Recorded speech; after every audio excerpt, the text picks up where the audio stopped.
जिसका संबंध सकारात्मक और नकारात्मक ऊर्जा से है।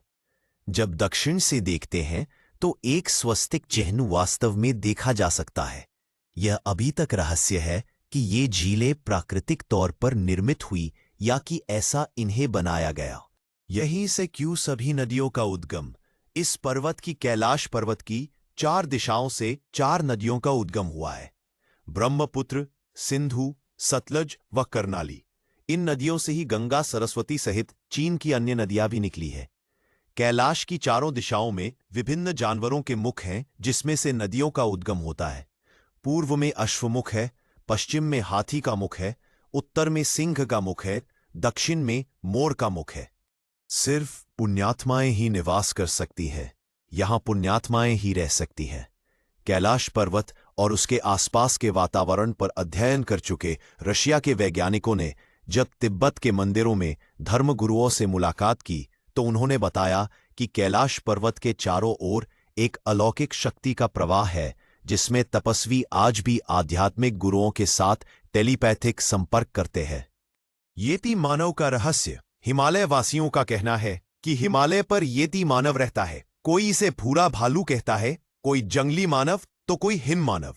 यह धारणा प्रचलित है कि यह लोगों को मारकर खा जाता है। कुछ वैज्ञानिक इसे निंदरथल मानव मानते हैं। विश्व भर में करीब 30 से ज्यादा वैज्ञानिकों ने दावा किया है कि हिमालय के बर्फीले इलाकों में हिम मानव मौजूद है। डमरू और ओम की आवाज।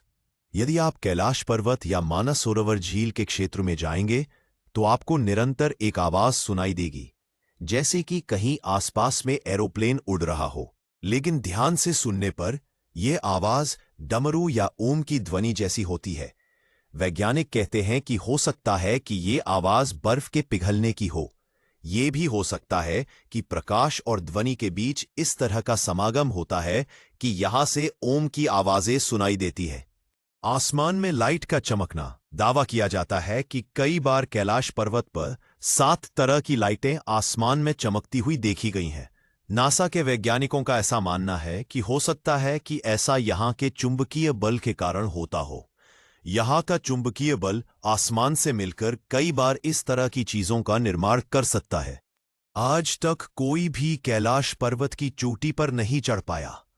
कई बार प्रयास किए गए, लेकिन हर बार कुछ ऐसा घटा जिसने पर्वतारोहियों को पीछे हटने पर मजबूर कर दिया। कुछ को मौसम ने रोका, कुछ को मानसिक भ्रम और कुछ को किसी अदृश्य भाई ने। रूसी पर्वतारोही एक बार लगभग चोटी तक पहुंच गए, लेकिन लौटकर